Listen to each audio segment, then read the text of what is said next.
Astaghfirullah. Bismillahirrahmanirrahim.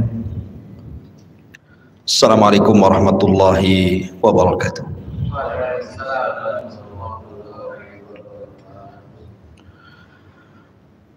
Alhamdulillah,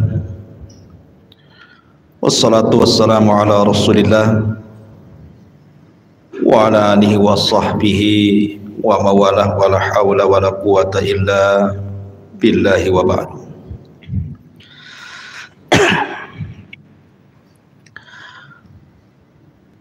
Hadirin dan hadirat yang dimuliakan Allah Subhanahu wa taala.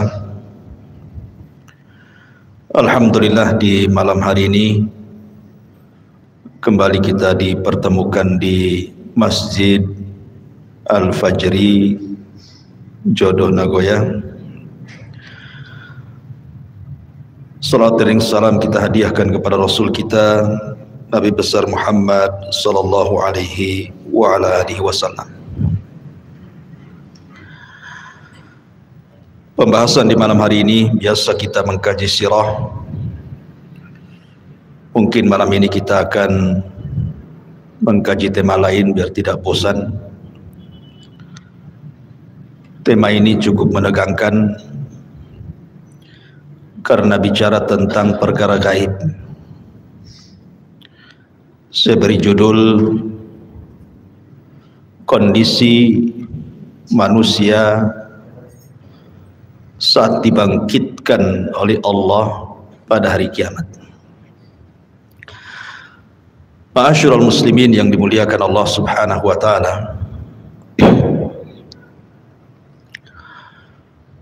Kita tahu bahwa salah satu yang wajib diimani adalah beriman dengan adanya hari akhir. Dan hari akhir itu ada arkannya, ada rukun-rukunnya. Dan rukun-rukun hari akhir itu terdapat 5 perkara yang harus diyakini. Yang pertama, kematian. Wajib diimani, karena kita pasti mati. Yang kedua, alam barzah. Harus diyakini. Kemudian yang ketiga, alam mahsyar, bahwa kita akan dibangkitkan oleh Allah Subhanahu wa taala dan dikumpulkan. Kemudian yang keempat, hisab, balasan. Dan yang terakhir adalah al-jaza, kesudahan daripada manusia. Apakah dia layak masuk surga ataukah tidak layak masuk surga. Itulah gambaran beriman dengan hari akhir. Ma'asyiral muslimin yang dimuliakan Allah Subhanahu wa taala. Kita tahu bahwa ketika diutusnya Nabi sallallahu alaihi wasallam menjadi nabi dan rasul, disitulah mulai Israfil meletakkan ujung trompetnya dan siap meniup, menunggu izin dari Allah Subhanahu wa taala. Kenapa Israfil baru meletakkan moncong sangkakalanya saat diutusnya Nabi sallallahu alaihi wasallam? Karena Nabi kita adalah akhirul anbiya, akhir dari seluruh para nabi. Dan kita adalah akhir al-umam, akhir dari seluruh umat. Artinya tidak ada nabi setelah Nabi Muhammad sallallahu alaihi wasallam dan tidak ada umat setelah umat Rasul sallallahu alaihi wasallam. Setelahnya kiamat. Makanya Nabi sallallahu alaihi wasallam ketika suatu hari tidak nyenyak tidur, tidak enak makan, merenung, sahabat heran dan bertanya. Maka Nabi sallallahu alaihi wasallam menjawab, bagaimana mungkin aku bisa nikmat hidup, nikmat tidur, nikmat makan, nikmat minum dan begitu seterusnya, faqad iltaqama sahibul qarni qarnan. Sementara malaikat Israfil, pemilik sangkakala itu, siap meniupkan trompetnya. Kapan diizinkan Allah, maka dia akan tiupkan itu. Tetapi keadilan Allah Subhanahu wa ta'ala, setiap perkara itu ada muqaddimahnya. Allah Subhanahu wa ta'ala tidak langsung mengkiamatkan alam semesta ini, tapi ada muqaddimahnya yang disebut dengan alamat kiamat kubra. Ada alamat-alamat kiamat besar. Tentu sebelumnya ada alamat-alamat kiamat kecil. Tapi mendekati kiamat ini yang muncul tanda-tanda alamat besar, dan itu jumlahnya 10 tanda. Kalau terjadi 10 tanda ini, maka habislah alam semesta. Secara ringkas, yang pertama munculnya Dajjal. Kemudian yang kedua, turunnya Isa ibn Maryam. Kemudian yang ketiga, munculnya Ya'juj wa Ma'juj. Ini 3 alamat pertama. Kemudian 3 alamat pertengahan, munculnya dukhan. Maksudnya dukhan itu asap yang tebal, yang sangat hitam pekat yang ada di langit. Kemudian setelahnya munculnya matahari dari arah barat. Kemudian setelahnya munculnya binatang dari perut bumi yang disebut dengan dabatun minal ar. Binatang melata bisa bicara, yang menstempel mukmin dan kafir. Ini 3 alamat pertengahan. Maka alamat yang terakhir 3 gempa. Gempa dari arah barat, gempa dari arah timur, dan gempa di Jazirah Arab, dan ditutup dengan api yang menggiring manusia dari Aden Yaman, dikumpulkan di Syam. Disitulah kiamat dibangkitkan. Inilah 10 tanda kiamat besar. Orang-orang yang beriman tidak akan merasakan tentang adanya kiamat besar, karena orang-orang yang beriman itu sebelum Israfil meniupkan sangkakalanya sudah diwafatkan oleh Allah Subhanahu wa ta'ala dengan cara dikirim angin yang sangat-sangat dingin, kemudian menerpa setiap ketiak orang yang beriman walaupun punya iman sebiji darah, maka akan wafat dengan angin itu. Sehingga tidak ada yang hidup kala itu kecuali orang yang paling jahat, yang paling buruk, yang paling kafir, yang paling syirik kepada Allah Subhanahu wa ta'ala. Nabi SAW bersabda, la taqumus sa'ah illa ala syiraril khalqi. Tidak akan tegak hari kiamat kecuali tegak kepada manusia yang paling buruk yang ada di permukaan bumi.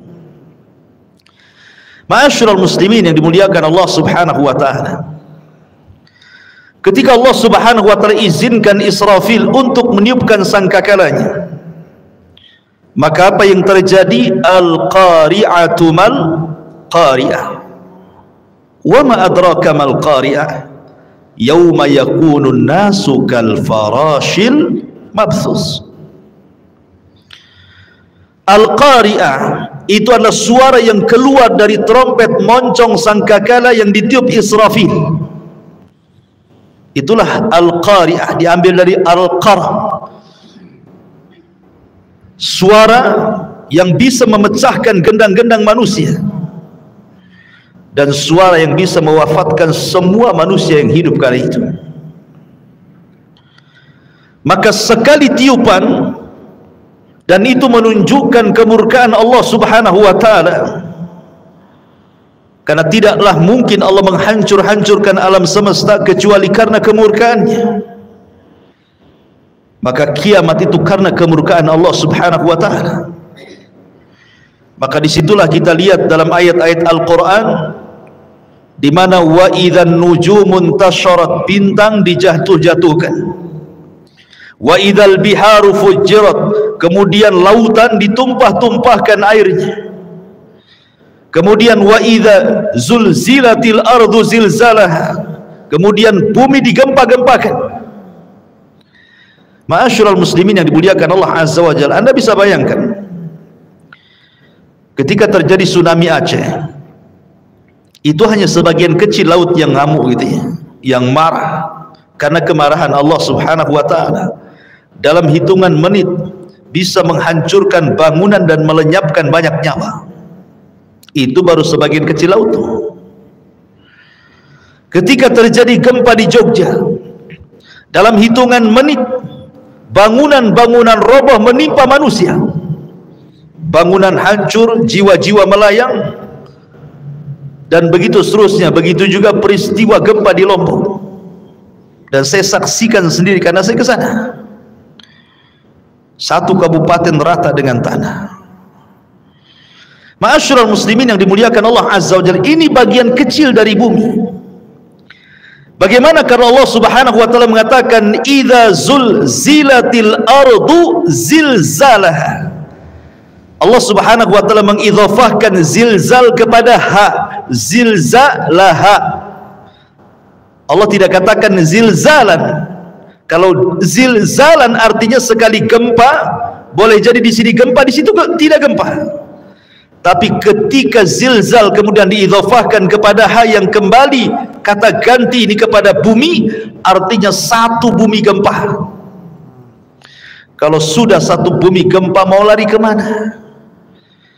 Kalau gempa di Batam bisa lari ke Tanjung Pinang, gempa di Tanjung Pinang bisa lari ke Medan, kan gitu. Tapi kalau di Medan gempa, Tanjung Pinang gempa, Batam gempa, semua daerah gempa, lah mau lari kemana? Maka saat itu tidak ada yang bisa lari, karena di mana-mana gempa. Ya. Ma'asyiral muslimin yang muliakan Allah Subhanahu wa taala, sampai pada waktunya Allah Subhanahu wa taala mewafatkan semua manusia, semua jin, bahkan semua malaikat. Bahkan malaikat maut Allah wafatkan juga.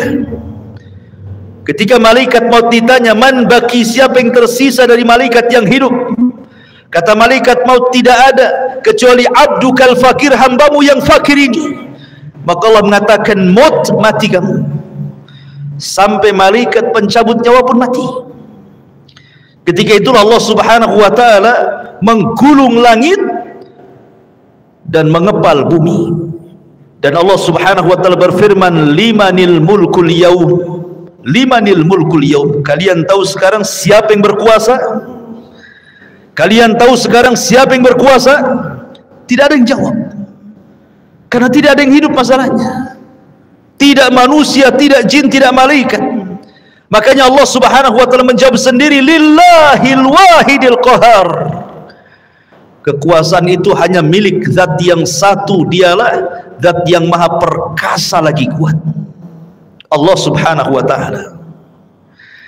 Ma'asyiral muslimin yang dimuliakan Allah Subhanahu wa taala, Abi Hurairah radhiyallahu an pernah ditanya tentang jarak tiupan sangkakala pertama dengan sangkakala kedua itu berapa waktunya. Maka Abu Hurairah radhiyallahu an mengatakan arba'un, 40. Sahabat bertanya, apakah 40 tahun wahai Abu Hurairah? Fa'abaitu, aku enggan menjawabnya. Apakah 40 bulan? Fa'abaitu, aku enggan menjawabnya. Apakah 40 minggu? Fa'abaitu, aku pun enggan menjawabnya. Apakah 40 hari? Fa'abaitu, aku pun enggan menjawabnya. Pokoknya di angka 40. Bisa 40 hari, bisa 40 minggu, bisa 40 bulan, bisa 40 tahun, wallahu a'lam. Tetapi disitulah Allah Subhanahu wa taala menghancurkan alam semesta sehancur-hancurnya. Ketika Allah Subhanahu wa taala menghancurkan sampai bumi yang kita pijak ini Allah hancurkan, Allah berfirman, yauma tubaddalul ardu ghairal ardi. Ketika Allah Subhanahu wa taala ganti bumi yang kita pijak dengan bumi yang lain. Maknanya, ada sebagian ahli tafsir mengatakan maksudnya mengganti bumi dengan bumi yang lain itu zatnya, artinya keseluruhan bumi.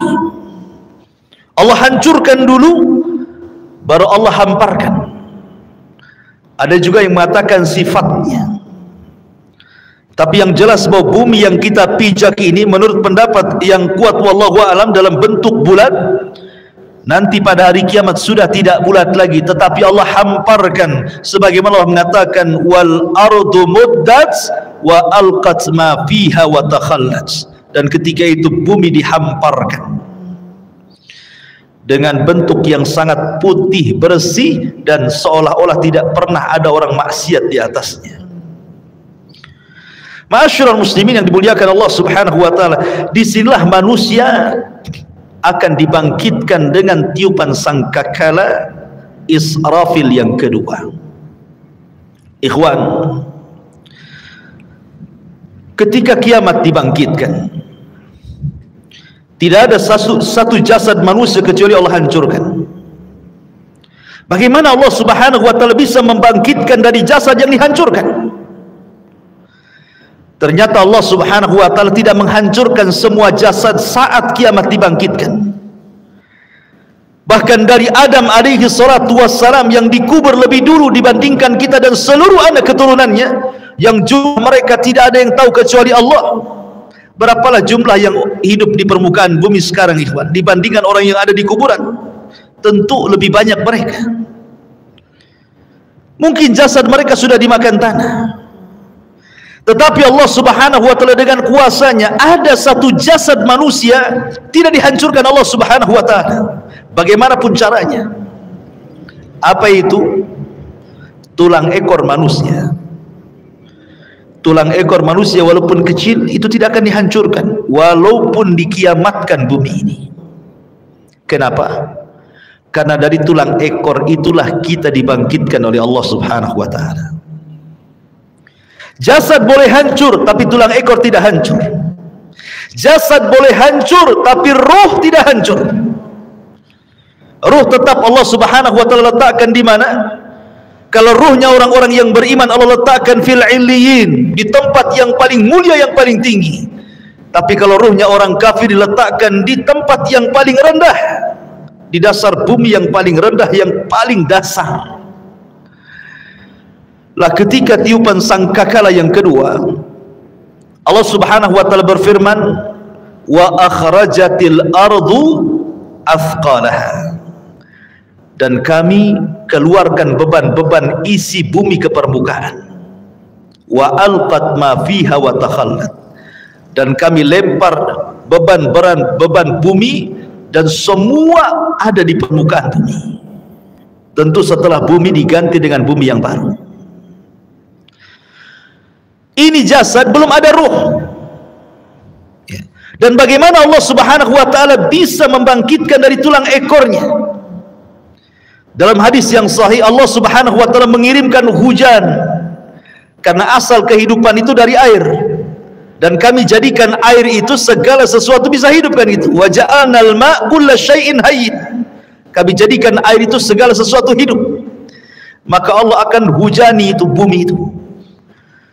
Ketika setiap tulang ekor tersentuh dengan air hujan tersebut, maka semua terlempar ke permukaan. Kemudian Allah ciptakan kembali jasad yang sudah hancur itu. Di situ Allah Subhanahu wa taala katakan, wa idzan nufusu zuwizat. Ketika Allah lesatkan setiap ruh-ruh yang diletakkan di illiyin kalau dia ruhnya mukmin, dan roh-roh yang ada di sijin kalau dia kafir munafik, dilesatkan semuanya. Subhanallah, tidak ada yang tertukar. Ruh masuk ke jasad-jasadnya yang pernah dia tempati di bumi, semua akan melesat di situ. Disitulah terjadi dalam akidah ahli sunnah wal jamaah sebagai yaumul ba'thi wan nusyur, hari kebangkitan, di mana manusia akan dibangkitkan di situ. Bagaimana kondisi mereka dibangkitkan? Allah Subhanahu wa taala menyamakan kebangkitan manusia di padang mahsyar itu dengan dua binatang. Pertama dengan laron, dan yang kedua dengan belalang. Adapun dengan laron, Allah Subhanahu wa taala berfirman, Al-qari'atu mal-qari'ah, wa ma adraka mal-qari'ah, yauma yakunu an-nasu kal farash. Farash itu artinya laron yang berhamburan. Tetapi dalam ayat yang lain Allah mengatakan kal jaradil muntashir, seperti belalang-belalang yang berterbangan. Satunya laron berhamburan, satunya belalang berterbangan. Apa bedanya?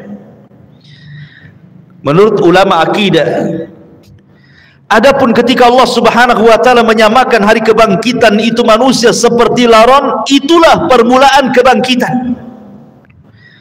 Di mana ketika manusia bangkit, ikhwan, manusia itu tidak tahu harus kemana. Karena padang pasir itu la ma'lama fi, tidak ada tanda sama sekali.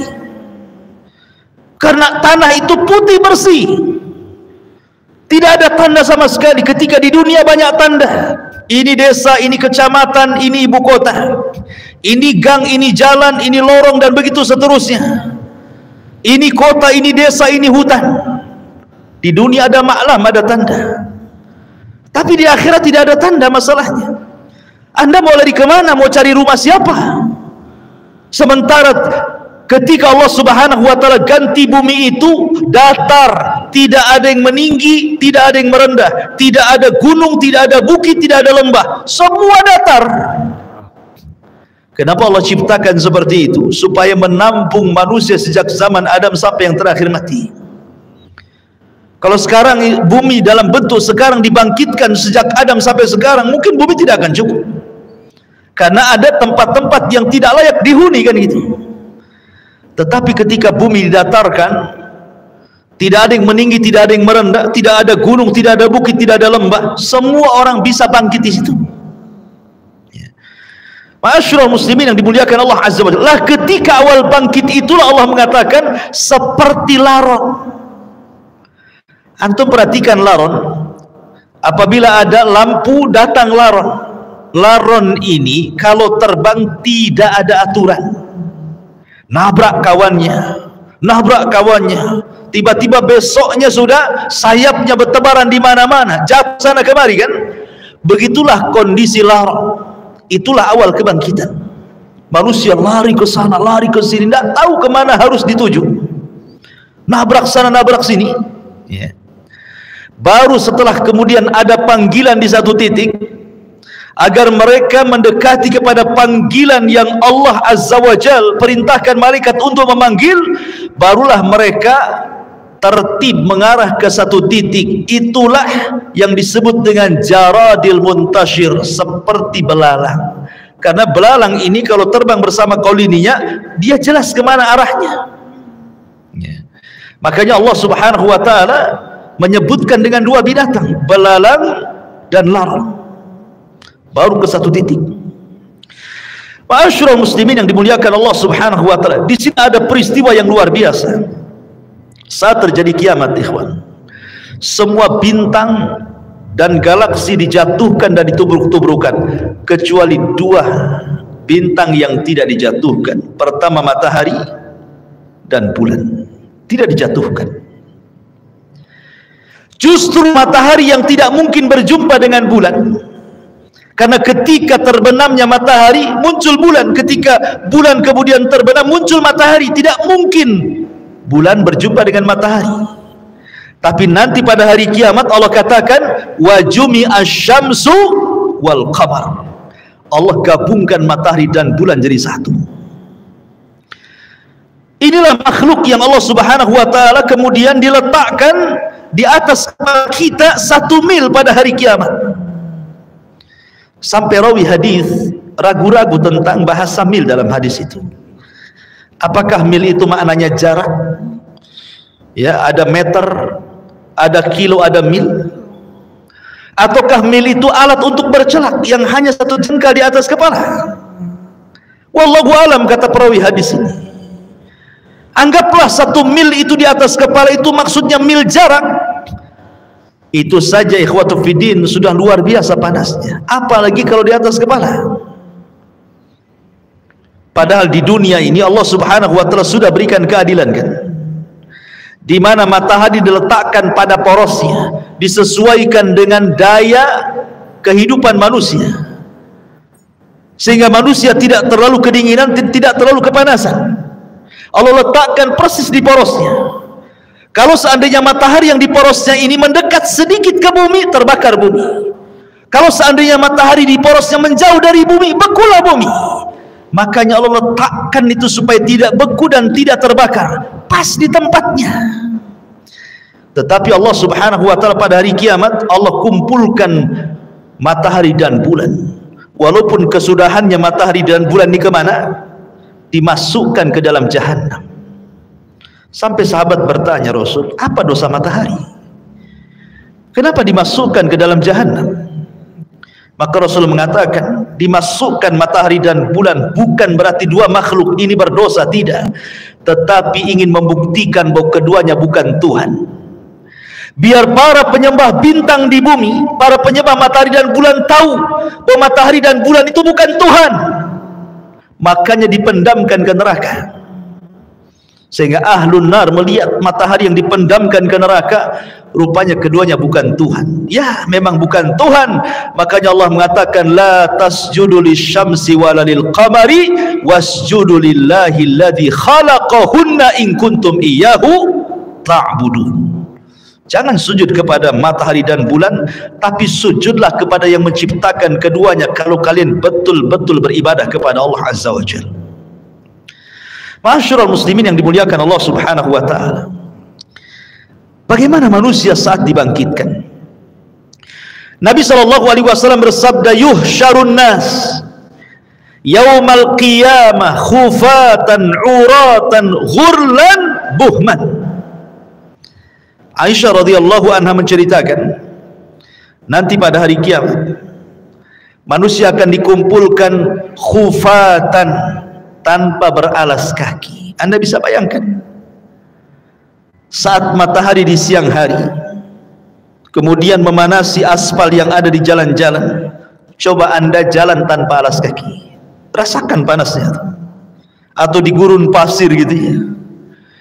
Bagaimana orang bisa berjalan di dunia saja tanpa alas kaki, bagaimana pula di akhirat matahari didekatkan? Begitu panasnya kaki ini ketika mijak bumi itu kan. Kemudian kata Rasul sallallahu alaihi wasallam, khufatan uratan, tanpa ada baju lengket di badan. Tidak pakai baju, tidak pakai celana. Tidak ada yang menyelimuti badannya, satu helai kain pun tidak ada di badannya. Bayangkan matahari dekat tuh. Kita saja ya kan itu ya, apabila telanjang di tengah matahari terik siang-siang itu panasnya luar biasa. Ini telanjang bulat. Kemudian kata Nabi sallallahu alaihi wasallam, khufatan uratan ghurlan, kembali tidak dikhitan. Waktu kita dikhitan, kita dibuang kulit, kemaluan, kemudian entah berantah kulit itu. Tapi Allah akan kembalikan lagi ke setiap jasad manusia. Untuk apa? Lidiqqatil hisab, kata para ulama, supaya hisabnya betul-betul komplit. Sampai kepada masalah kulit kemaluan pun harus nempel, supaya betul-betul dihisab ya. Kemudian yang terakhir kata Rasul, ghurlan, tanpa bawa harta di badan. Artinya tidak bawa harta di badan itu ya tidak bawa apa-apa ya. Kalau di bumi ini antum pamannya safar bawa dompet gitu kan masih tenang lah tuh ya. Tetapi jangan lagi dompet, jangan lagi kartu ATM, pakaian pun tidak, celana pun tidak, celana dalam pun tidak gini. Lalu apa yang dibanggakan pada hari kiamat ikhwan? Itu menunjukkan bahwa Allahu aghniya wa nahnul fuqara. Allah itulah zat yang kaya, kita ini fakir ya. Karena nggak ada bawa apa-apa yang mau dibanggakan pada hari kiamat. Dibangkitkan tuh semua akan sama. Baik para raja yang dibangkitkan seperti itu, para menteri yang dibangkitkan seperti itu, orang-orang kaya yang dibangkitkan seperti itu, orang miskin juga sama, semua sama. Tidak ada yang dibanggakan pada hari itu di hadapan Allah Subhanahu wa taala, dan tidak ada yang disombongkan pada hari itu. Ma'asyiral muslimin yang dimuliakan Allah Subhanahu wa taala. Ada sebuah hadis yang dikeluarkan Imam Muslim. Nabi SAW mengatakan, yub'atsu kullu 'abdin 'ala ma mata 'alaihi. Manusia akan dibangkitkan pada hari kiamat sesuai dengan kondisi saat dia mati. Walaupun sebagian ulama hadis mengatakan bahwa hadis ini maksudnya dibawa ketika sakaratul maut. Bahwa manusia itu saat kematiannya disesuaikan dengan kebiasaan hidupnya, gitu maksudnya. Kalau kebiasaan hidupnya dia baik, insya Allah akan diwafatkan dengan cara husnul khatimah. Kalau kebiasaan hidupnya jahat, bisa saja dia diwafatkan dalam su'ul khatimah. Tapi ada juga yang mengatakan dari kalangan muhadditsin bahwa hadis ini berbicara tentang kebangkitan. Manusia itu akan dibangkitkan sebagaimana saat dia mati. Makanya Nabi SAW, kenapa ketika orang-orang yang haji itu, yang masih menggunakan kain ihram, kemudian qadarullah meninggal, kata Nabi SAW, suruh dikafani dengan ihramnya kan? Karena dia akan bangkit pada hari kiamat, dan dia akan menggunakan pakaian itu sambil mengucap labbaik Allahumma labbaik. Kemudian ketika Nabi SAW menguburkan para syuhada, mereka tidak dimandikan, tidak dikafankan, tidak disolatkan, langsung dimasukkan ke dalam liang lahat dengan pakaian mereka yang masih berlumuran darah, karena mereka akan dibangkitkan seperti itu, dan darah-darah mereka menjadi saksi syuhada mereka. Dan saat dikubur, maka malaikat mungkar dan nakir tidak akan bertanya soal siapa Tuhanmu, siapa nabimu, apa agamamu. Kenapa? Karena kata Nabi SAW, kafa, cukuplah bibariqatis suyuf, kilatan-kilatan pedang saat jihad, fitnah bagi dia, sehingga tidak ada fitnah kubur lagi. Ma'asyiral muslimin yang dimuliakan Allah Azza wa Jalla, bahkan pada hari kiamat Abu Sa'id Al-Khudri radhiyallahu anhu mengatakan, nanti pada hari kiamat ada orang-orang yang diseret dengan wajahnya. Subhanallah. Kita di bumi berjalan dengan kedua kaki, tapi nanti saat dibangkitkan ada manusia-manusia berjalan kakinya di atas, kemudian wajahnya diseret, wajahnya di bawah, jalan dengan kepalanya. Sahabat bertanya, ya Rasulullah, wahai Rasul, kok ada orang yang seperti itu? Maksudnya kok bisa, bukankah di dunia dia berjalan dengan kakinya? Maka Nabi mengatakan, alaisa alladhi amshahu ala rijlaihi fid dunya qadiran ala an yamshiyahu ala wajhihi yaumal qiyamah. Kata Nabi SAW, bukankah ketika di bumi dia bisa berjalan dengan kedua kakinya, siapa yang menjadikan dia bisa berjalan seperti itu? Allah. Maka sebagaimana Allah mampu menjalankan manusia di bumi dengan kedua kakinya, maka Allah pun mampu menjalankan dengan wajahnya pada hari kiamat. Dan mereka orang-orang kafir.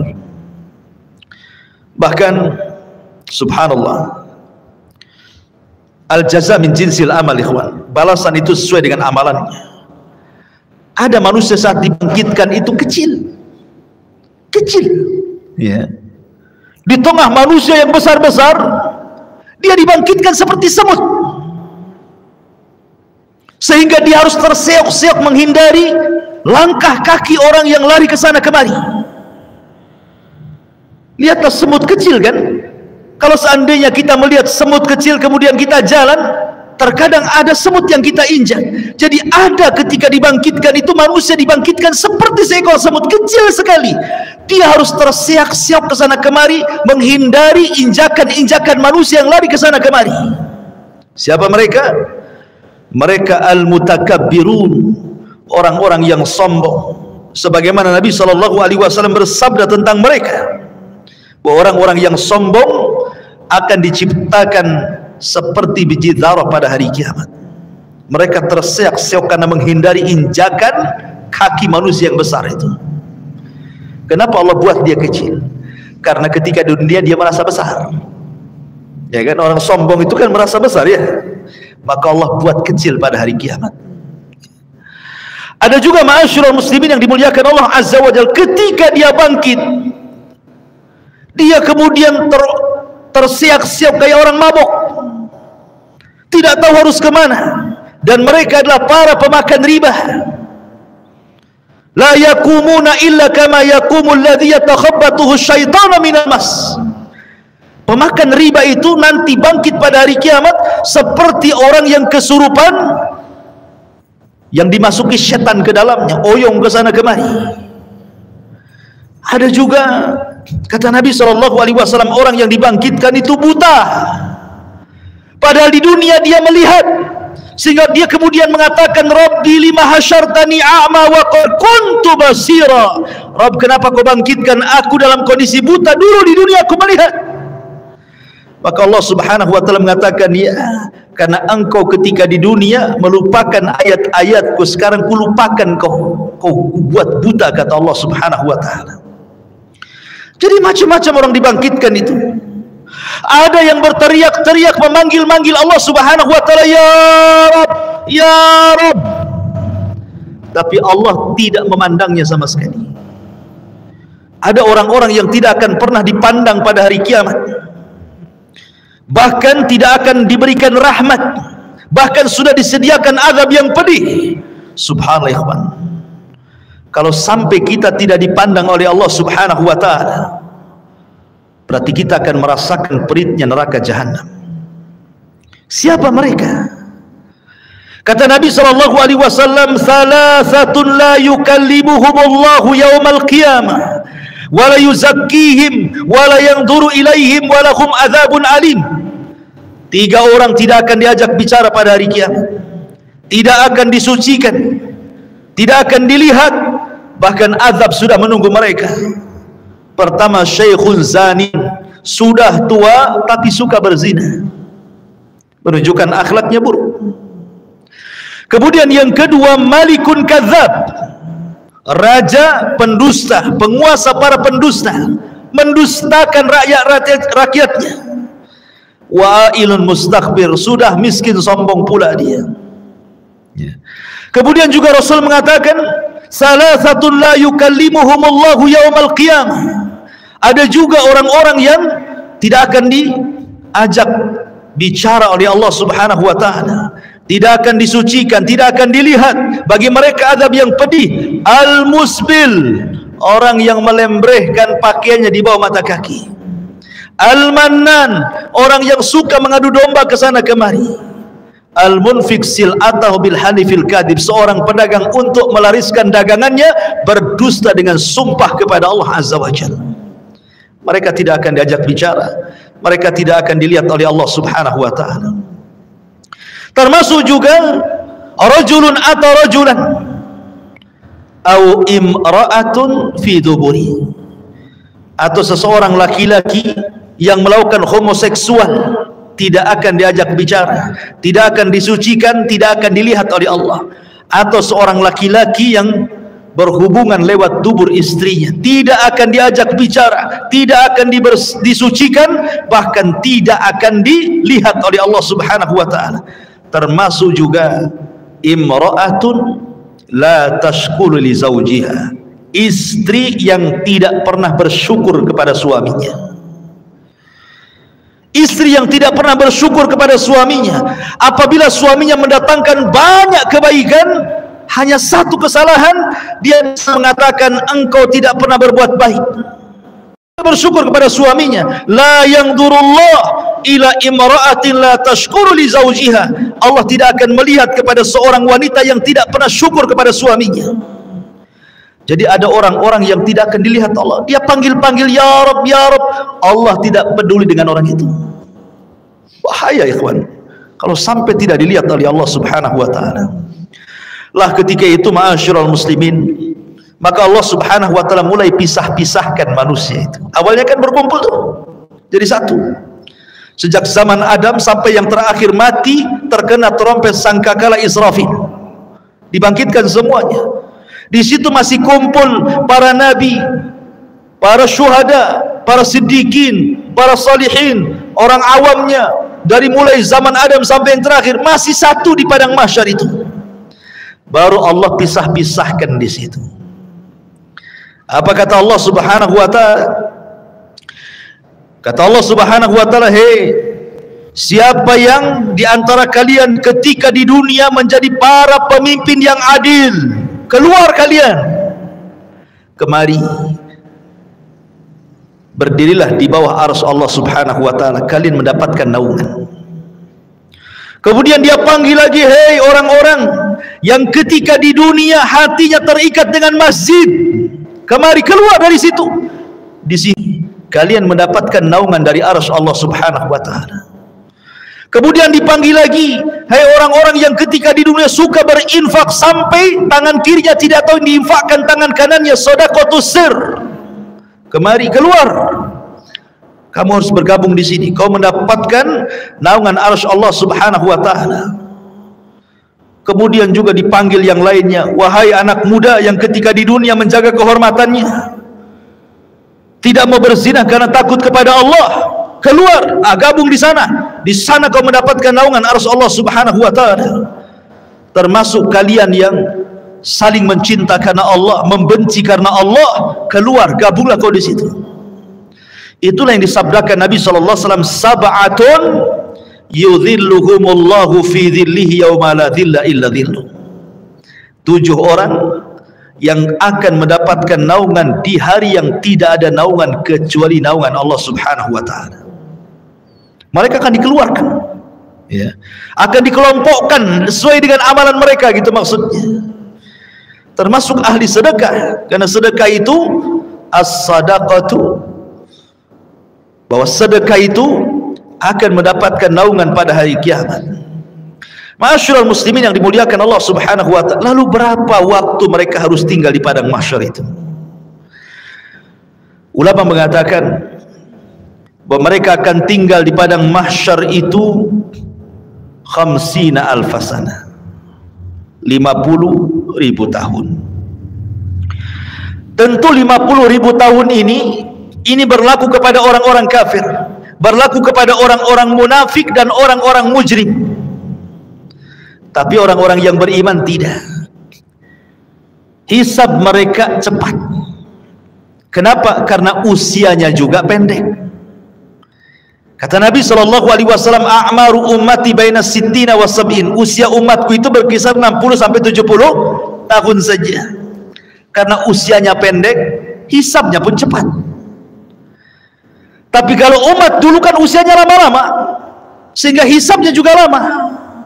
Makanya orang-orang yang beriman, mereka akan tinggal di padang mahsyar itu cuman setengah hari, tapi setengah harinya kehidupan akhirat. Berapa setengah harinya kehidupan akhirat? Allah mengatakan, "Inna yauman inda rabbika ka alfi sanatin mimma ta'udun." Satu hari kehidupan akhirat bila dibandingkan dengan kehidupan dunia sama dengan 1000 tahun. Berarti setengah harinya 500 tahun. Jadi orang-orang yang beriman akan tinggal 500 tahun saja. Sementara orang kafir akan tinggal 50.000 tahun kehidupan akhirat, tinggal dikali 1000 tahun kehidupan dunia. Berapa lama mereka harus tinggal di situ, ikhwan? Begitulah Allah Subhanahu wa taala hendak mengadili mereka seadil-adilnya. Ma'asyiral muslimin yang dimuliakan Allah Azza wa Jalla. Jadi manusia itu dibangkitkan dengan berbagai macam gaya. Makanya Allah mengatakan ashtatan liyurau a'malakum. Ashtat, ya. Ashtat itu artinya bangkitnya macam-macam. Ya, tadi ada yang buta, ada yang oleng gitu ya. Ada yang kepalanya di atas, kepalanya di bawah, kakinya di atas gitu ya. Ada yang kemudian pincang jalannya, macam-macam orang itu dibangkitkan. Kemudian habis itu dikelompok-kelompokkan, ahli sedekah dengan ahli sedekah, ahli Quran dengan ahli Quran, ahli solat dengan ahli solat, dan begitu seterusnya.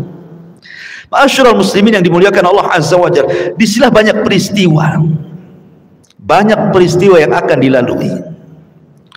Apa saja peristiwa setelah kematian itu? Kalau boleh saya singkat, nanti saya bentangkan sedikit. Yang pertama sudah saya jelaskan, kebangkitan. Yang kedua, hasyar, pengumpulan manusia di padang mahsyar. Kemudian yang ketiga, al-haud, telaga. Manusia akan minum dari telaga. Kemudian yang keempat,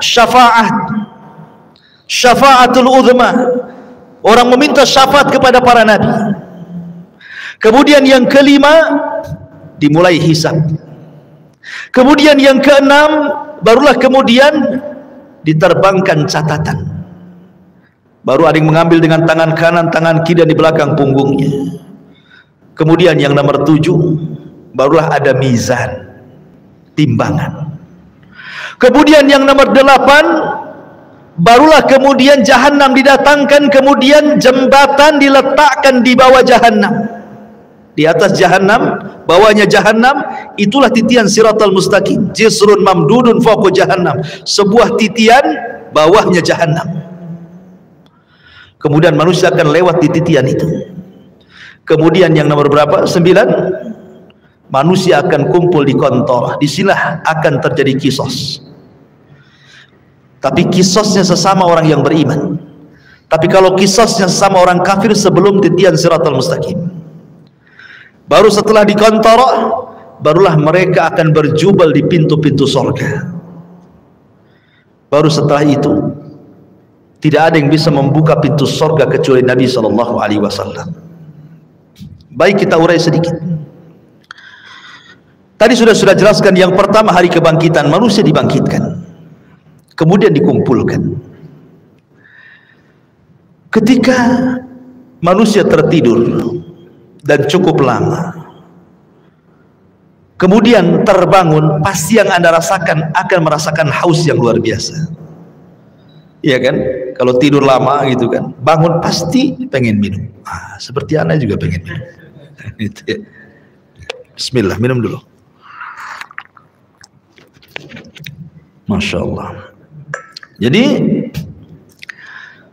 ketika mereka kehausan ini, maka mereka mencari air. Setiap para nabi Allah Subhanahu wa taala sudah berikan telaga. Likullin nabi haudun. Setiap nabi diberikan telaga. Dan telaga yang paling besarlah telaga Nabi kita Muhammad sallallahu alaihi wasallam. Maka umat Rasul sudah diarahkan ke masing-masing nabinya. Termasuk kita umat Islam diarahkan kepada telaga nabi kita. Telaganya sangat besar. Airnya putih, lebih putih dibandingkan susu, kata Rasul. Lebih manis dibandingkan madu. Dan satu kali minuman tidak akan haus selamanya. Dan tidak akan rebutan karena gelasnya sejumlah bintang yang ada di langit, kata Nabi. Dan orang yang pertama dibolehkan minum, merekalah orang-orang Ansar dari kalangan sahabat Nabi SAW. Lah kenapa tidak muhajirin? Bukankah muhajirin adalah as-sabiqun al-awwalun? Mereka lah yang awal-awal masuk Islam, baru kemudian Ansar, kan itu. Kenapa di akhirat orang yang pertama minum orang Ansar dulu, baru muhajirin? Terbalik? Ya. Karena orang Ansar diberikan kesabaran ketika di dunia. Mereka tidak pernah mencicipi kekuasaan. Khulafa'ur Rasyidin semua dari muhajirin. Abu Bakar muhajirin, Umar muhajirin, Uthman muhajirin, Ali muhajirin, Hasan bin Ali muhajirin. Ganti ke kekuasaan kerajaan. Raja yang pertama Muawiyah ibn Abi Sufyan muhajir. Runtuhnya Bani Umayyah, berdiri Bani Abbasiyah, semua dari Mekah muhajirin. Semua kekuasaan itu dari muhajirin. Orang Ansar itu tidak pernah jadi raja, mereka jadi rakyat. Makanya kata Nabi SAW, sabarlah kalian, kalian akan mendapatkan nanti raja-raja yang zalim. Boleh jadi mungkin yang menguasai kalian itu raja-raja zalim. Tapi kesabaran kalian akan mendapatkan hasil sampai kalian menemui aku di mana? Di telagaku, kata Nabi. Makanya mereka orang yang pertama minum. Orang-orang Ansar atau penduduk Yaman yang awal-awal masuk Islam, baik dari kalangan manusia atau kalangan jinnya. Baru setelah itu Muhajirin, baru setelah itu para ulama, baru setelah itu umumnya umat Rasul, sampai yang terakhir datang sekelompok umat Rasul hendak minum. Tiba-tiba dihalau para malaikat, tidak boleh. Nabi SAW kasihan dan mengatakan, ummati itu umatku, biarkan wahai malaikat, biar dia minum. Tapi kemudian Rasul diberitakan bahwa mereka tidak layak minum. Kenapa? Ya Muhammad, innaka la tadri ma ahdatsu ba'daka innahum ghayyaru wa baddalu. Wahai Muhammad, engkau tidak tahu apa yang terjadi sepeninggalmu. Mereka itu sudah merubah ajaran-ajaranmu. Mereka itu sudah menjauhi sunnah-sunnahmu. Mereka tidak layak minum dari telagamu. Makanya ulama mengatakan orang yang tidak akan minum dari telaga Rasul, pertama orang murtad, tidak akan minum. Yang kedua orang munafik, tidak akan minum. Yang ketiga orang yang mereka selalu menyelisih sunnah Rasul dari kalangan ahli bidah. Kemudian yang keempat para murtakib al-kabair, orang-orang yang senantiasa terus melakukan dosa besar. Mereka tidak layak minum dari telaga Nabi SAW. Ya. Padahal ikhwan, meminum dari telaga Rasul itulah yang menentukan nasib kita saat di padang mahsyar. Karena ketika matahari didekatkan, kita merasa haus. Sementara Rasul mengatakan siapa yang meminum satu teguk saja dia tidak akan haus selamanya, kan? Artinya bisa meringankan beban saat matahari dekatkan sebenarnya. Ya. Baru setelah kemudian mereka minum, ada yang minum, ada yang tidak. Kemudian mereka berkumpul lagi di padang mahsyar, dibiarkan oleh Allah Subhanahu wa taala. Dengan matahari didekatkan, kemudian keringat dicucurkan, sampai-sampai keringatnya membanjiri, sampai kalau seandainya ada perahu dijalankan, perahu bisa jalan di keringatnya. Karena ada yang tenggelam selutut, ada yang tenggelam sepusat, ada yang tenggelam sedada, ada yang tenggelam setelinga, ada yang tenggelam betul-betul dengan keringatnya, sesuai dengan amalannya. Ya. Ma'asyiral muslimin, ini menakutkan karena kumpulnya mereka saja sudah menakutkan. Kenapa menakutkan? Karena ketika di kuburan saja mereka sudah takut. Kan kalau orang-orang yang beriman masuk kuburan itu dibentangkan surga, ya kan? Ketika dia sanggup menjawab pertanyaan malaikat, siapa Tuhanmu? Allah. Siapa Nabimu Muhammad? Apa agamamu? Islam. Allah akan mengatakan dari langit, an sadaqa abdi, hambaku telah benar. Kalau begitu, bentangkan pintu dari surga, hantarkan makanan, hantarkan minuman, hantarkan pakaian, hembuskan angin dari surga supaya wangi kuburannya, kan itu. Artinya dia bisa melihat surga di kuburan. Tapi orang kafir, munafik dan ahli dosa, ketika dia tidak sanggup menjawab apa kata Allah, sempitkan kuburan sesempit-sempitnya, kan itu. Kemudian bentangkan neraka di hadapannya. Makanya ketika kemudian terjadi hari kiamat, mereka sudah melihat neraka saat di kuburan tuh. Makanya mereka sudah ketakutan luar biasa. Dari situlah akhirnya kemudian ketika Allah biarkan saja di padang mahsyar seperti itu, mulailah orang-orang berakal di antara mereka datang kepada Adam. Ya Adam, anta abul bashar, kau ini bapak manusia. Isfa' lana ila rabbik, mintalah syafaat kepada Rabbmu. Ala tara ila ma nahnu fi, tidakkah kau iba kepada kami, lihat kondisi kami. Tapi Adam mengatakan tidak bisa, karena aku sudah pernah melakukan maksiat sehingga Allah murka, dan kemurkaannya tidak pernah terjadi sebelum dan sesudahnya. Sebaiknya kau kenuh saja datang kepadamu. Sama juga jawabannya. Kata Nuh, sebaiknya kau datang kepada Ibrahim. Sama pula jawabannya. Tidak bisa juga. Kata Ibrahim, sebaiknya kau datang kepada Nabi Musa. Musa pun sama. Bahkan kata Musa, sebaiknya datang kepada Isa. Jadi antara Adam, Nuh, Ibrahim, Musa, Isa, semua mengatakan nafsi, nafsi, urus diri kalian, katanya. Kata Isa bin Maryam, sebaiknya kalian datang kepada Muhammad sallallahu alaihi wasallam. Maka mereka datang kepada Rasulullah. Baru Nabi SAW tidak menolak permintaannya dan mengatakan ana laha, kan ku coba kata Rasul. Maka Nabi SAW berangkat sendiri, kemudian mendekati arsy Allah, kemudian sujud di bawah arsy dengan sujud yang sangat lama. Kemudian Allah datang dan mengatakan irfa ra'saka ya Muhammad. Kata Allah Subhanahu wa taala, angkat kepalamu wahai Muhammad. Sal qul tusma, sal tu'ta, ishfa tushaffa. Katakan kau didengar, minta kau diberi, mintalah syafaat, ku beri kau syafaat, kata Allah. Ini yang disebut dengan syafaatul uzma, syafaat khusus yang hanya diberikan kepada Rasul kita, tidak diberikan kepada para nabi. Dan orang yang paling bahagia dengan syafaat Rasul, kata Abu Hurairah radhiyallahu an, dalam hadis Abu Hurairah, Nabi sallallahu alaihi wasallam bersabda, as'adun nas bi syafaati man qala la ilaha illallah. Orang yang paling bahagia dengan syafaatku, kata Rasul, adalah orang yang mengucapkan kalimat la ilaha illallah. Tentu bukan hanya lisan, artinya orang yang menegakkan tauhid, tidak melakukan kesyirikan.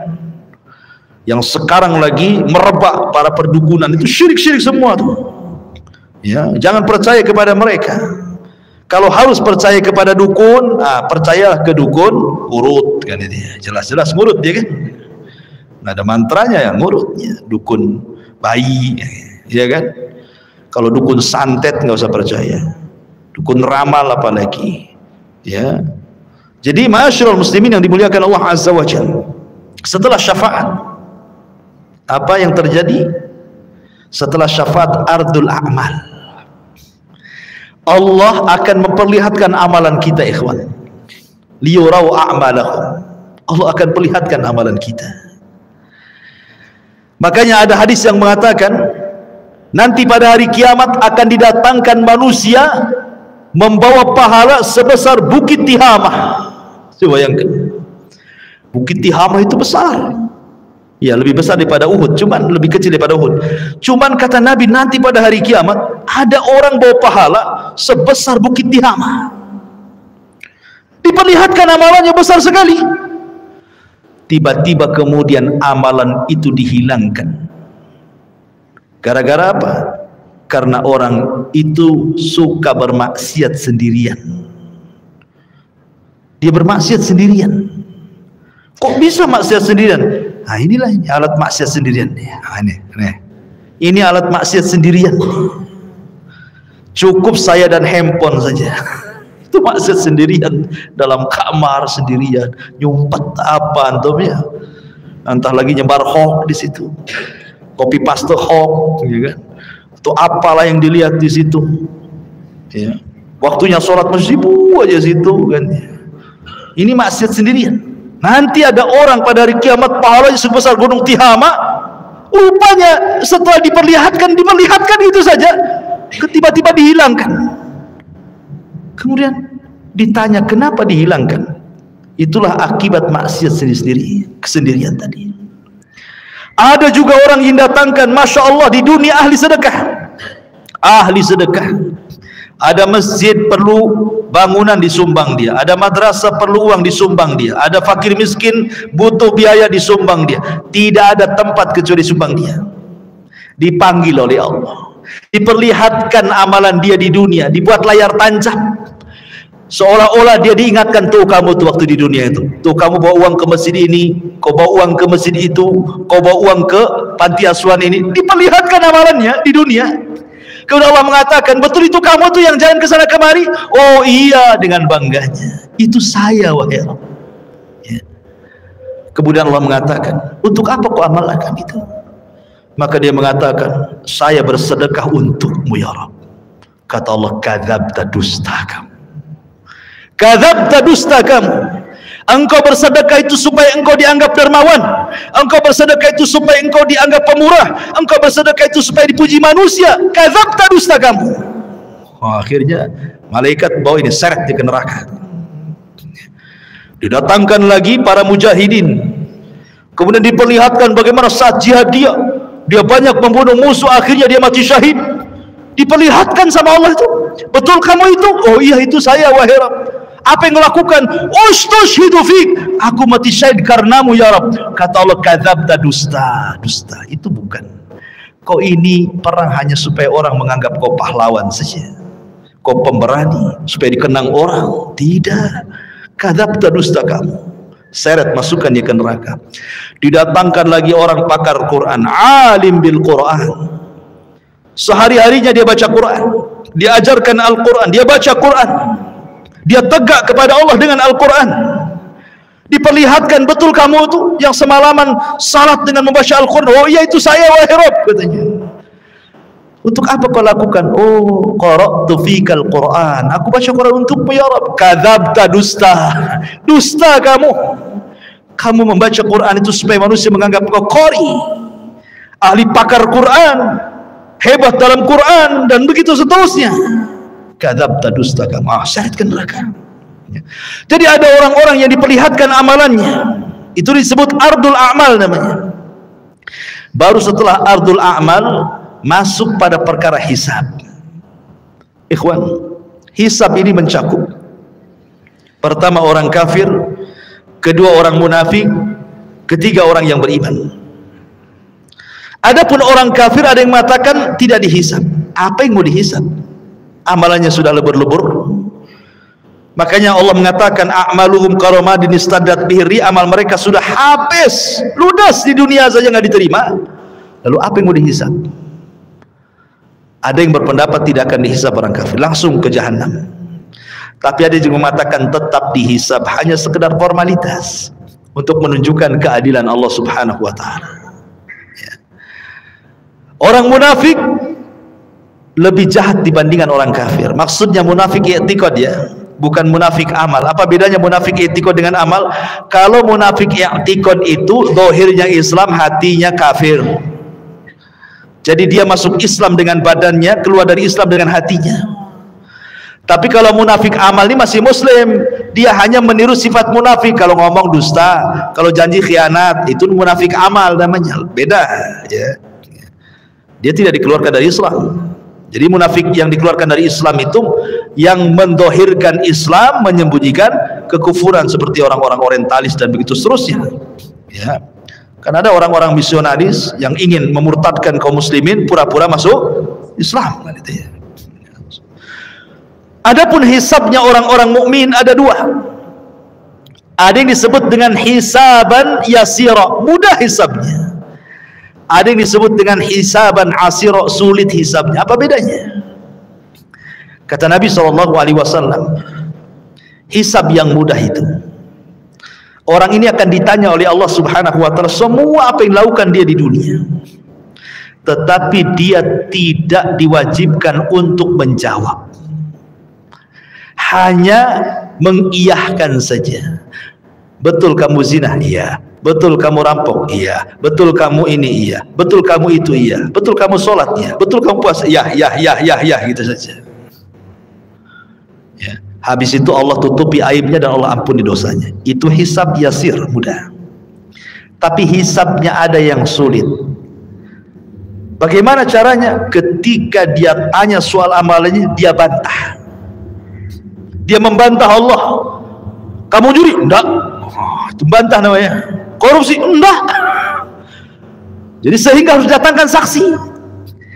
Kata Nabi SAW, manukisha udzib. Siapa yang ketika dihisab ada bantah-bantahan, maka akan diazab orang ini ya.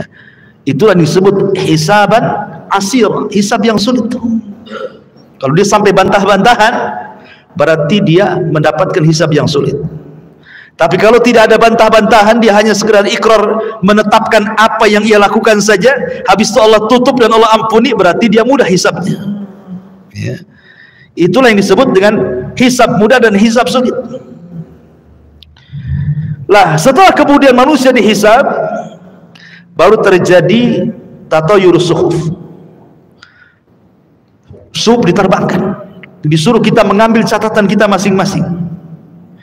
Orang-orang yang beriman dengan bangganya dia ngambil dengan tangan kanannya. Kemudian dia mengatakan kepada manusia, "Iqra kitabak," lihat bukuku, baca katanya. Dia sudah tahu isinya apa. Tetapi orang-orang kafir, dia ambil dengan tangan kirinya dan dia mengatakan, "Duhai, kiranya aku tidak pernah punya catatan seperti ini." Datang orang munafik, diambil lagi dari belakang punggung dengan tangan kirinya lagi. Ya. Baru setelah itu terjadi mizan, timbangan. Apa yang ditimbang? Badannya, amalannya, dan catatan yang dibawanya. Faman thaqulat mawazinu fahuwa fi isyatir radiyah. Kalau berat timbangan kebaikannya, dia akan mendapatkan kehidupan yang diridhoi oleh Allah. Faman khaffat mawazinu fa ummuhu hawiyah wa ma adraka ma hiya narun hamiyah. Tapi yang kemudian khaffat, ringan kebaikannya, berat pula keburukannya, maka dia masuk ke neraka hawiyah. Ya. Ma'asyiral muslimin yang dimuliakan Allah Subhanahu wa taala. Baru setelah proses mizan, timbangan, baru kemudian Allah Subhanahu wa taala akan datangkan apa? Jahannam. Allah mengatakan waji'a bi jahannam. Pada hari itu akan didatangkan neraka jahannam. Waji'a bi jahannam yauma idzin yatadzakkarul insan. Ketika jahannam dihadirkan, barulah ingat manusia, kenapalah di dunia saya seperti ini, seperti itu. Kemudian malaikat akan datang bersaf-saf, wal malaku saffan saffa. Disitulah Allah Subhanahu wa taala akan datang dan akan mengajak bicara satu persatu hamba-hambanya. Ada yang diajak bicara, ada yang tidak diajak bicara, sebagaimana sudah saya jelaskan tadi. Ya. Baru setelah itu titian dibentangkan, jisrun mamdudun fawqa jahannam. Jadi akan diletakkan semacam jisr. Jisr itu jembatan. Ya. Yang Nabi SAW katakan tentang masalah jembatan ini, kalau boleh saya ringkas, jembatan ini amat sangat licin. Jembatan ini menggelincirkan. Jembatan ini memiliki besi pengait yang sangat besar. Jembatan ini mudah terpeleset karena bukan lurus tetapi berbelok-belok dan bergerak. Jembatan ini lebih halus dibandingkan rambut, lebih tajam dibandingkan pedang. Ya, jembatan ini akan membelah telapak kaki manusia, sehingga tidak semua orang selamat dari titian ini. Lah ketika jembatan ini dibentangkan, kemudian Allah mengatakan wasiqal ladzina kafaru ila jahannama zumara. Allah langsung masukkan orang kafir, tidak pernah masuk titian orang kafir itu, langsung dimasukkan ke dalam jahannam. Sehingga yang tersisa cuma dua, mukmin dan kafir. Lalu Allah berikan cahaya untuk modal melewati titian itu. Ada yang seperti kilat atau di ujung saja. Ada yang seperti kuda balap atau di ujung saja. Ada yang seperti pelari kencang atau di ujung saja. Ada yang jalan, ada yang merangkak, ada yang jatuh bangun, begitu seterusnya. Karena ada kalalib di situ, ada kait mengait, ya, yang ujungnya seperti duri dan akan menghantam siapa saja. Kemudian kalau sudah terlempar dari jisr itu, dari titian itu, maka akan sampai dasar jahanam itu setelah 70 tahun. Karena Rasul yang mengatakan, ketika ada suara dor gitu kan, Rasul mengatakan di hadapan para sahabat, tahu nggak kamu suara apa itu? Sahabat nggak tahu. Itulah batu yang dilempar dari atas titian setelah 70 tahun baru sampai sekarang dasarnya katanya. Naudzubillah. Ya. Ma'asyiral muslimin yang dimuliakan Allah Azza wa Jalla. Baru setelah kemudian mereka bisa menyeberangi titian, ada yang berhasil, ada yang tidak. Sampai di sini lelahnya? Tidak, masih lelah lagi. Ada namanya kontor. Kontor itu tempat kisos. Ingat, kontor itu hanya bagi orang yang beriman saja. Tapi kalau kisosnya antar orang kafir atau orang mukmin mendolimi orang kafir atau orang kafir mendolimi orang yang beriman, itu sebelum titian. Karena orang kafir tidak mungkin naik ke titian. Jadi kalau ada orang Islam mendolimi orang kafir, terjadi kisos di sini. Kalau ada orang kafir mendolimi orang kafir, terjadi kisos di sini. Termasuk juga binatang akan dikisos. Sampai Rasul mengatakan, binatang yang bertanduk dengan binatang yang tidak bertanduk, yang ketika di dunia ditanduk-tanduk sama binatang yang bertanduk, akan didatangkan tuh, dicabut tanduknya, kemudian diletakkan ke yang tidak bertanduk. Allah mengatakan, tanduklah dia sebanyak dia menanduk kamu di dunia. Disaksikan oleh manusia itu kisos kepada binatang itu, semua akan dikisos. Ya. Yang buaya makan kambing gitu ya, kemudian harimau makan kancil, semua akan terjadi kisos. Tapi selesai kisos, selesai hisab, apa kata Allah? Kuni turaba, jadilah kalian tanah. Maka binatang-binatang itu semua jadi tanah. Orang-orang kafir menyaksikannya, tiba-tiba mereka mengatakan, ya laitani kuntu turaba, duhai kiranya aku jadi tanah seperti binatang itu, kata. Mungkin tidak, mustahil. Ya. Lah ini kalau kisosnya di sebelum titian ini bagi orang-orang kafir, sementara kisosnya orang-orang yang beriman setelah titian. Inilah yang dikenal dalam hadis Nabi SAW sebagai hadis muflis namanya. Hadis orang bangkrut. Kata Nabi, atadruna mal muflis hadil ummah? Tahu nggak kamu orang bangkrut di antara umatku ini? Sahabat ya polos saja, orang bangkrut ya orang gulung tikar, usahanya kolab, nggak punya dinar, nggak punya dirham. Oh, itulah orang bangkrut katanya. Kata Nabi, bukan. Orang bangkrut itulah orang yang datang dengan pahala salat, pahala puasa, pahala zakat, pahala-pahala lain-lainnya.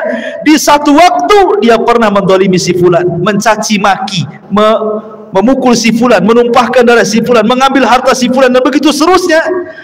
Di sini terjadi antara barter pahala dan dosa. Jangan ke situ dulu kamu, sini. Dulu kau memukul saya. Mana pahalamu? Diambil pahalanya. Mau pergi lagi ke pintu surga, tunggu dulu. Dulu kamu mencaci maki saya. Sini pahalamu. Berangkat lagi, tunggu dulu. Dulu kau yang menginjak kaki saya. Tunggu dulu. Akhirnya banyak orang yang minta pahala dia, habis pula pahalanya. Ketika habis pahalanya, masih ada juga, ingat gak? Dulu kok yang ambil uang saya. Sini pahalanya. Saya tak ada pahala. Tak apa kok tak ada pahala, aku punya dosa, nih dosaku ambil. Gitu kan? Datang lagi. Ya. Dulu kau pernah menzalimi saya, mana pahalamu? Ndak punya, nggak apa-apa, nih dosaku ambil. Bayangkan coba. Makanya Rasul mengatakan orang ini disebut orang bangkrut. Kalau ibarat pedagang itu modal habis, hutang pula numpuk. Ya. Orang ini habis pahalanya diberikan orang, dosa pula ditanggung dia, itu maksudnya ya. Makanya disebut bangkrut orang ini. Kalau masih tersisa pahalanya, ada kesempatan masuk surga. Kalau tidak, dicemplungi lagi ke neraka. Di sini terjadi kisos, ikhwan, antara orang yang beriman. Bahkan yang mengeri adalah kisosnya pembunuhan. Karena awal yang pertama dihisab oleh Allah itu, kalau hak manusia adalah masalah darah. Ya. Dan itu ketika proses hisab itu, yang pertama kali hak manusia adalah darah, tapi kalau hak Allah salat. Yang pertama dihisab kalau hak Allah adalah salat, tapi kalau hak hamba masalah darah. Kata Abdullah ibn Abbas radhiyallahu anhu, orang-orang yang dibunuh itu akan membawa kepala, tangan kirinya diambil kepalanya. Jadi dia berjalan tanpa kepala. Walaupun ketika di dunia dibunuhnya bukan dipenggal kepalanya, mungkin diracun, mungkin dicekik, mungkin diapa gitu ya, mati. Tapi nanti pada hari kiamat orang-orang yang dibunuh tanpa kepala berjalan menghadap Allah, dan tangan kirinya membawa kepalanya sambil bercucuran darah di lehernya. Kemudian tangan kanannya membawa pembunuhnya dihadapkan kepada Allah. Kemudian dia mengatakan, ya Rabb, sal hadza lima qatalani. Ya Rabb, tanya orang ini, kenapa dia sampai membunuh? Tanya, ya, karena pembunuhan itu kan sebagaimana sabda Rasul nanti di akhir zaman, al-qatil la yadri fi ma qatal wal maqtulu la yadri fi ma qutil. Orang yang membunuh bingung kenapa dia bisa membunuh, orang yang dibunuh lebih bingung lagi kenapa saya bisa dibunuh. Karena dalam Islam itu aturan bunuh-membunuh sudah ada, qisas. Atau dia berzina dan sudah menikah, atau karena dia murtad, dijelaskan begitu ya. Tapi gara-gara rebutan parkir bunuh-bunuhan, gara-gara waris bunuh-bunuhan, gara-gara masalah sedikit utang piutang bunuh-bunuhan, ini akan terjadi qisas. Dan qisas ini akan diulang. Walaupun di dunia qisas ini berlaku, tetap akan diulang. Karena yang namanya qisas itu belum memuaskan sebuah keadilan, walaupun sesuai dengan syariat Islam. Apalagi tidak sesuai dengan syariat Islam. Yang sesuai dengan syariat Islam saja tidak memenuhi keadilan. Contoh, si A membunuh si B, yang satu preman, yang si B ini orang soleh.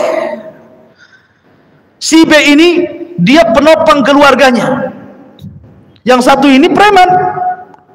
Dibunuhlah orang baik ini, kemudian datang ke mahkamah Islam, diponis qisas, dibunuh premannya, akhirnya sama-sama mati kan. Tapi bagi keluarga belum ada keadilan. Ini yang mati orang baik ya, ketika dia sudah meninggal akhirnya terputuslah nafkah ke keluarganya. Ini yang preman dibunuh lagi, yang keluarganya aja nggak suka dia preman, biarkannya dia mati kan. Jadi belum memenuhi keadilan kan hati kita ini. Maka di akhirat diulang lagi supaya memenuhi keadilan. Makanya ketika masuk surga, kata Ibnu Utsaimin rahimahullahu taala, wa naza'na ma fi sudurihim min ghillin ikhwana, tidak ada lagi dendam, tidak ada lagi marah ya, tidak ada lagi dendam kesumat, betul-betul dihilangkan dalam hatinya. Karena sudah ada kisah 2 kali kan, ingin menghilangkan dendam kesumatnya. Ketika masuk surga semua jadi satu hati ya. Jadi terjadi kisah tuh, kembali ke kontora. Setelah kontora itulah adalah pintu-pintu surga.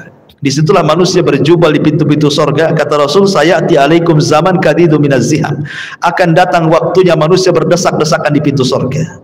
Tidak ada yang bisa membuka pintu surga. Sampai pun Adam tidak bisa membuka pintu surga kecuali Nabi kita Muhammad SAW. Ana awal man aftatihu babal jannah, saya orang yang pertama kali membuka pintu surga. Ketika Rasul buka pintu surga, tiba-tiba ada wanita mau mendahului masuk ke dalam surga ya. Ada perempuan lari mau mendahului Nabi masuk surga. Kata Rasul, tunggu dulu, siapa kamu? Maka wanita dia mengatakan, saya wanita yang merawat banyak anak yatim ya. Dari sini kata para, lihat bagaimana para pengkafil yatim berdua sama masuk ke dalam surga. Itulah yang dinamakan ana wa kafilul yatim fil jannati kahataini.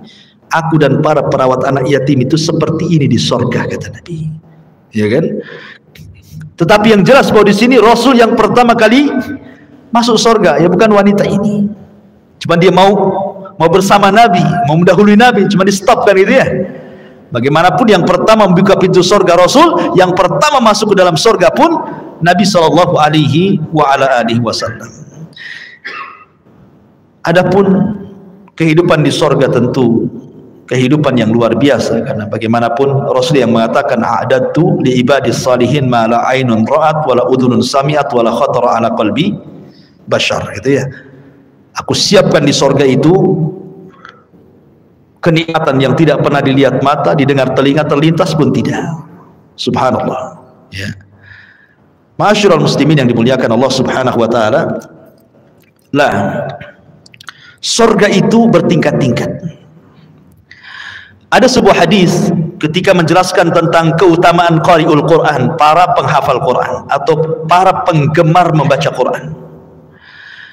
Kata Nabi SAW, ini di surga nih, Iqra wartaq warattil kama kunta turattil fid dunya fa inna manzilataka inda akhiri ayatin taqra'uha. Kata Rasul menjelaskan nanti di surga Allah akan memerintahkan para penghafal Quran atau orang-orang yang gemar membaca Quran, bacalah. Subhanallah, Quran ini bukan hanya dibaca di dunia, di surga pun dibaca ya. Bacalah, naiklah Karena nanti ahli sorga itu akan diberikan rop-rop sayap di belakangnya untuk naik ke tingkatan-tingkatan di atas. Naiklah, terbanglah, ya. Dan pelankan bacaanmu, tartilkan bacaanmu. Sebagaimana kau di dunia mentartilkan bacaan Quran, ahli sorga pun kau tartilkan. Nanti akhir kedudukanmu di sorga sesuai dengan akhir ayat yang kau baca di dunia, kata Nabi. Kata Ibnu Taimiyah, Syekhul Islam Ibnu Taimiyah, ketika memberikan catatan kepada hadis ini, bahwa tingkatan di sorga itu sejumlah ayat dalam Al-Quran. Berapa ayat dalam Al-Quran itu? 6.500 kurang lebih. Itu jumlah ayat dalam Quran itu 6.500 kurang lebih. Artinya tingkatan di sorga itu ya segitulah jumlahnya, 6.500 kurang lebih. Yang 100 tingkatan disediakan oleh Allah untuk para mujahidin fisabilillah, lebihnya sesuai dengan amalannya. Berarti di sini menunjukkan bahwa sorga itu banyak, 650 lebih, 6.500 tingkatan lebih. Sementara satu sorga itu luasnya selangit dan di sebumi, dan satu tingkatan ke tingkatan berikutnya itu perjalanan 500 tahun. Semakin tinggi sorga, semakin indah tingkatannya. Karena sorga itu sifatnya darajat tangga ke atas. Kalau neraka itu sifatnya darokat, tangga ke bawah makin jelek. Kalau sorga ke atas makin baik, gitu maksudnya. Makanya orang naik lebih lelah dibandingkan orang terjun. Coba lu terjun, tinggal jegur aja kan. Naik, capek sampai ke atas, ya kan? Makanya ke sorga itu perlu tenaga, perlu lelah, perlu letih. Ke neraka enggak perlu, tinggal jegur aja antum ke situ. Jadilah antum penduduk neraka. Nggak perlu antum beli, nggak perlu antum bayar, nggak perlu pakai uang, dan nggak perlu sekolah. Orang maksiat itu nggak perlu sekolah. Kalau ibadah itu perlu sekolah karena ada ilmunya. Sholat aja ada ilmunya. Gimana takbiratul ihram, apa yang mau dibaca? Maksiat nggak perlu sekolah, nggak perlu S2 maksiat itu. Tamat TK aja bisa maksiat. Makanya tidak lelah orang masuk neraka itu, tapi enak. Itulah makanya ikhwatu fiddin, kenapa sorga itu dibaluti dengan makari, hal-hal yang tidak suka, sementara neraka itu dibaluti oleh syahwat, hal-hal yang orang suka masuk ke situ, ya. Lah sorga yang bertingkat-tingkat ini Allah subhanahu wa ta'ala berikan kepada siapa? Orang-orang yang masuk ke dalam sorga sesuai dengan tingkatannya. Bahkan di sorga itu minimal satu orang itu mendapatkan 2 istana. Paling sedikit orang yang masuk sorga itu dapat 2 istana. Dapat 2 istana. Kalau seandainya di dunia antum dapat 2 rumah di Sukajadi yang paling dalam, yang paling mewah itu, wah udah senang sekali. Tapi sayang rumah di Sukajadi nggak seberapa dibandingkan rumah di sorga. Cuman karena nggak kelihatan, makanya malas untuk bangun rumah di sorga. Maunya di dunia saja karena nampak gitu ya. Lah jadi paling sedikit orang masuk sorga itu, setiap orang mukmin masuk sorga minimalnya 2 istana Allah berikan. Kenapa? 1 istana solid milik dia, 1 istana itu milik orang kafir yang masuk neraka, diwariskan kepada orang yang beriman. Tilkumul jannah uristumuha, itulah sorga yang diwariskan kepada kamu. Jadi minimalnya 2. Dan Allah mengatakan waliman khafa maqama rabbihi jannatan, bagi yang takut kepada Rabbnya maka dia Allah berikan 2 sorga. Tapi kita bisa lebih daripada hanya 2 istana. Bahkan setiap hari antum bisa menambah istana itu dengan mudah. Kata Rasul, barang siapa yang membaca qul huwallahu ahad Allahus samad lam yalid walam yulad walam yakul lahu kufuwan ahad 10 kali dalam sehari semalam, banallahu lahu baitan fil jannah, Allah akan bangunkan antum istana di sorga tanpa modal. Cukup baca qul hu 10 kali. Modal? Tidak. Modal ngomong saja. Kalau antum bangun rumah sak jelek-jelekan di kos-kosan, keluar uang pondasi, uang bata, uang batu, uang semen, uang spandek, uang keramik, macam-macam. Cukup kulhu 10 kali jadi itu istana di sorga. Tapi baca kulhu aja malas, ya kan? Karena nggak nampak masalahnya. Coba kalau seandainya saya kasih rumah antum, nggak usah di Sukajadi, di Ban Kampung 1. Tapi kulhunya jangan 10, 5.000. Oh, langsung pada daftar tuh biasanya. Siap Ustaz, 5.000 kulhu, baca kulhu. Yang penting dapat rumah saya. Itu di dunia ya kan. 5.000 kulhu dia baca loh. Ini tidak perlu 5.000 kulhu, 10 saja dapat loh di sorga. Tidak mau baca juga. La haula wala quwwata illa billah. Jadi itulah memang namanya keimanan kepada yang gaib, itu memang perlu keyakinan. Makanya kenapa dalam awal surah Al-Baqarah itu ciri orang yang bertakwa itu pertama kali beriman dengan gaib. Ya, yang gaib itu harus diimani. Sebab kalau tidak beriman yang gaib, ya tadi akhirnya nggak yakin dengan sorga. Bukti nggak yakin dengan sorga, Allah pilih amalan-amalan yang bisa membangunkan insan di sorga, nggak juga orang tertarik. Ada bangun masjid nih, ya. Kan bangun insan di sorga tidak harus satu masjid dia bangun, satu sak semen pun jadi itu antum bangun rumah di sorga, satu keping keramik pun jadi, satu lonjor besi pun jadi, nggak juga nyumbang. Oke, ini modal Ustaz, saya tidak ada duit. Ya tadi yang nggak modal ya kulhu itu 10 kali, tak ada modal itu aja masih susah baca kulhu. Atau yang nggak modal lagi, ya, sholat duha 12 rakaat kata Rasulullah, banallahu qasran fil jannah. Siapa yang sholat duha 12 rakaat, Allah bangunkan istana di sorga. Nggak juga antum sholat duha. Ya. Lalu apa lagi? Ya. Masyarul muslimin yang dimuliakan Allah, banyak amalan-amalan nggak modal. Itulah karena kurang yakinnya kita dengan perkara gaib itu. Tapi kalau soal perdukunan yang gaib-gaib yakin tuh. Datang dia, tolong cek tangan saya, nasib saya ini gimana masa depan nih, usaha saya lancar atau enggak nih. Yakin dengan gaib yang satu ini. Ya. Masyarul muslimin yang dimuliakan Allah Azza wa Jalla. Jadi surga yang bertingkat-tingkat itu, maka tingkatan tinggi semakin baik semakin baik. Dan ingat, surga itu bukan hanya sekedar istana, ya, di situ juga ada view-nya, ada sungainya, ada tamannya, ada roof-roofnya, ada bahkan ada kamar terbuat dari kaca. Bayangkan, terbuat dari kaca, ghuraf namanya. Kamar itu persis terbuat dari kaca. Yura dhahiruha batinuha. Orang dalam melihat keluar, orang luar melihat ke dalam. Ya bahasa kita rumah kaca lah. Kan sekarang kan lihatlah rumah-rumah minimalis itu kan cantik tuh kalau dikasih kaca itu kan. Di mana tuh ghuraf itu? Di atas. Kalau kita ini di dunia bangun satu bangunan di atas, harus ada tiang dari bawah nopang tuh. Di sorga tak ada. Tak ada tiang, ya gitu saja kamar. Ustaz, gimana saya kesananya katanya? Antum pikir antum di sorga kayak apa? Terbang antum ke sana. Ya. Karena semua binatang di sorga itu, jangankan kita, binatang di sorga semua terbang. Makanya bahasa Quran itu lahmi tair. Tair itu artinya burung. Ya, daging burung gitu ya. Jadi semua binatang itu kata para ulama terbang di sorga itu. Tidak ada binatang melata kayak di bumi itu berjalan di, tidak ada, semua terbang. Antum aja terbang. Ya. Masyarul muslimin yang dimuliakan Allah, intinya bahwa kalau cerita tentang surga nggak ada habisnya. Kita akan terhayal ke sana. Kalau cerita neraka sudahlah Ustaz, sekali aja lah. takut katanya. Intinya bahwa inilah manusia saat kebangkitan. Mudah-mudahan ada manfaatnya. Insyaallah kita lanjutkan dan kesempatan. Subhanakallah bihamdika asyhadu an la ilaha illa anta astaghfiruka wa atubu ilaik. Allahu ta'ala alam. Assalamualaikum warahmatullahi wabarakatuh.